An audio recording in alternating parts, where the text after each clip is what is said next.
ஒரு டைரக்டர், ஒரு editor edit படிச்சாரு, கேமராமேன் கேமரா படிச்சாரு, ஷார்ட் பிலிம் எடுத்தாரு.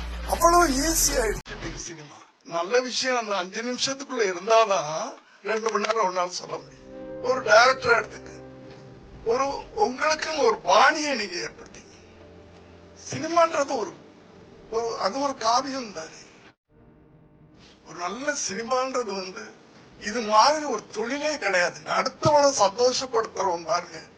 நம்ம எந்த தொழில் அடுத்தவனை நம்ம சிரிக்க வைக்கிறோம். 2.5 மணி நேரம் 2.5 மணி நேரம் போர் அடிக்க வைக்கிறாங்க. அது சில டைரக்டர், அது வேற விஷயம். ஆனா அந்த 2.5 மணி நேரம் அவனை சந்தோஷப்படுத்துறோம்ல. எந்த தொழில் கிரியேட்டிவ் தானே. 85 வயசுல இங்க நின்று உங்கள்கிட்ட பேசிட்டு இருக்கேன். காரணம் என்ன? தினம் நான் எதையும் நினைச்சுட்டு இருக்கேன். அந்த தினம் நான் நினைக்கிறது என்னை கிரியேட் பண்ணிக்கிட்டே இருக்கிறது இல்லை, அந்த எனர்ஜி. அதானே இந்த சினிமா.